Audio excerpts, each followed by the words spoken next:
Information of all tonight's results from the round of 32. Earlier tonight, Wolves lost 3-2 away at Espanyol, but they've progressed at 6-3 on aggregate and are into the last 16 of Europe for the first time since the 1971-72 season. Roma, Wolfsburg, Leverkusen and Basel have all gone through.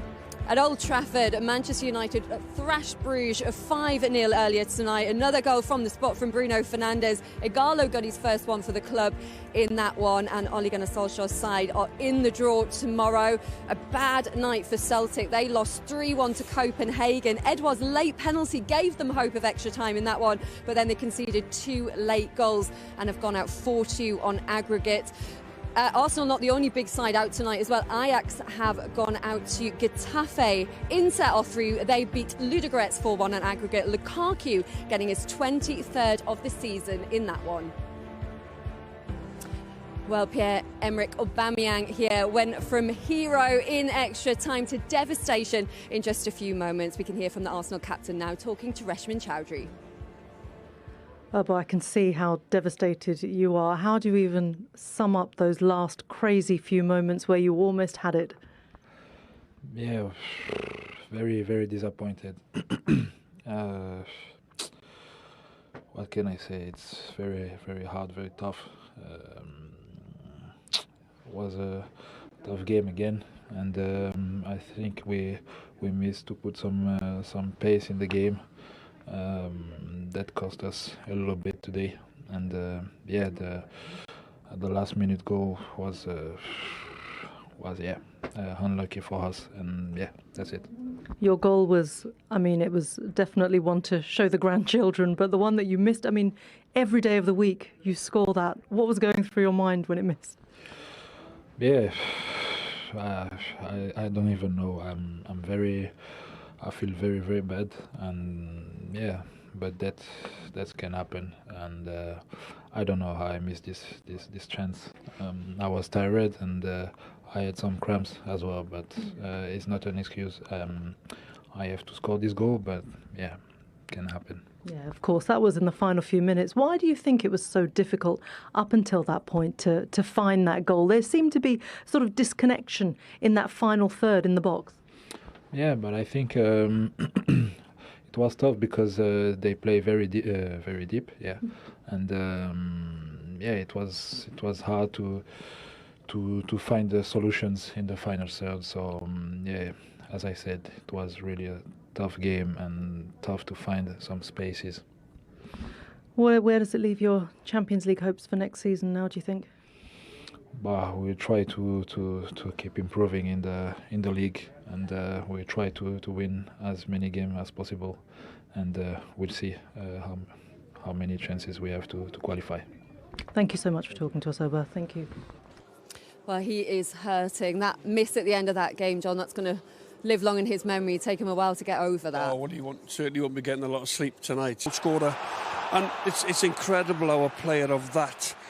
And it's just, he says there he had cramps, he was tired, and listen, he's a fabulous player, he's a great goal scorer. He just snatched at it, he's rushed, and you can see there, you know, the disappointment in his face. He's gone down to his knees, he's devastated that he's missed such a simple chance for a player that he'd normally score that with his eyes shut. Well, he's the reason Arsenal aren't in a worse position this season, Martin. Oh, without doubt. I mean, if you look at the senior players, he's the one player that has turned up. A lot of the plus points have been Martinelli and Saka, but Aubameyang, you can see how much he loves the club there. It really hurts him.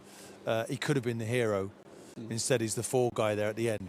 But I don't think he's someone who's got a big personality, and he's going to have to bounce back because there's still things to play for Arsenal this season. But it's about licking their wounds now and moving on from tonight. It's been a hugely disappointing evening. Yeah, Mikel Arteta has to try and pick him up now, and the rest of the players going in towards the end of the season. We can hear from the Arsenal manager now with Reshman. Mikel, I know you must be hurting. How do you reflect on this exit from Europe after a crazy sort of final few moments, but a game which you began with an advantage? Yes, it hurts a lot. We had a lot of intentions in this competition. It was very important for us. And emotionally, it's been a very difficult game. We were in complete control. Again, we considered a set piece, and it put the tie in a difficult position. We tried and tried and tried, and we throw everything at them. They defended real deep. We generated a lot of chances, and at the end, we managed to make the most difficult thing, which was to score the goal. And we were through, and we put ourselves in trouble at the back. We conceded another corner, and it's another set piece. You concede 4 goals on set pieces in 2 games at home. It makes the tie really, really difficult.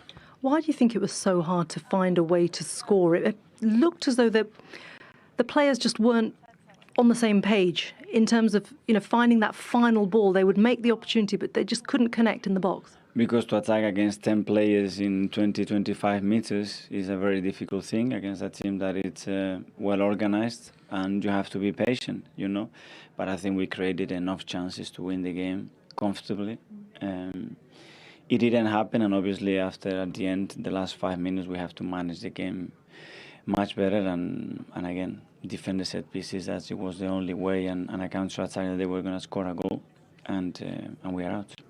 Do you think the players started a little bit slowly? Perhaps was there a little bit of complacency going into this game? No, I don't think so. I don't think. They knew that it was going to be a difficult game. Obviously, when you are 1-0 winning from the away game, in your mind you have to play and process that game as well. But I think we're getting better and better and better when the minutes were going by. And I don't know. I think it's cruel.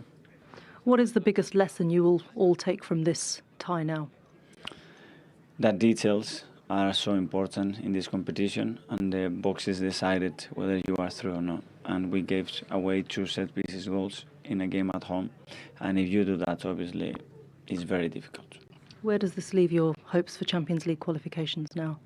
Well, it's a massive disappointment, but at the same time, I'm very proud of the players. I think the effort that they put in tonight, it's been incredible how patient they are. And it would have been an incredible lift. It would have managed to win the game and go through the tie. We need to swallow that. Now we have to react as a team. They have my backing completely for the way they have played, but it's painful. Thank you very much. Thank you. Mikel Arteta hugely frustrated with his side conceding 2 goals tonight from set pieces, again for the second straight game. You felt they created enough to win it tonight, John, but they didn't have their first shot on target this evening until the 76th minute. Yeah, I just don't think. I think the players are devastated. I say devastated. You shouldn't use that word when it comes to football. Really, I think extremely disappointed with the whole result, the outcome, and he's almost. He doesn't want to throw his players under the bus, if you like. He says the effort was good, the endeavour was there, but it's just the way it turned out. And he blamed set pieces. He mentioned set pieces against conceding. You can't win nothing if you don't concede, if you don't defend properly from set pieces. You've got to take responsibility as players. He knows where the problems are. He said, didn't he, that they were in control, but they were never really comfortable. He was arguing that it wasn't a slow start. I thought it was. And if you're going to lose a game against Olympiakos, I think it's they've lost 10 of their last 11 European fixtures.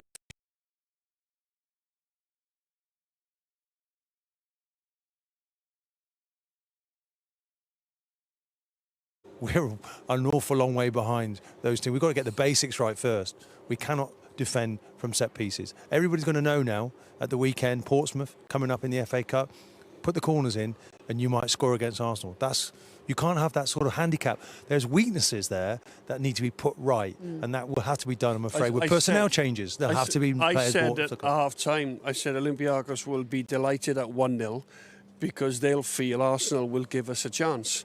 They'll gift us a goal, and in the end, they did gift them a goal. It was a free header from Cisse for the equaliser, and then the defending is poor for Olympiakos is winning goal. Before he can make those personnel changes, though, he's got to focus on what can be salvaged from the rest of the season. It's Portsmouth on Monday in the FA Cup on BT Sport, and then in the league it is quite a favourable run of fixtures they've got coming up. They've got West Ham, Brighton, Southampton and Norwich. What chance do you think they have of finishing in the Champions League, bearing in mind 5th could be enough this season? You say that, you look at Brighton and West Ham there, you mentioned they're in a relegation dogfight themselves, so they won't be easy games. I think what Arsenal have to do now is quickly get over the disappointment of tonight, going out of the Europa League, and then they've got to get on some sort of run. Well, Arteta has said there, didn't he, the psychological fallout from that sort of result tonight is hugely impacting on the group.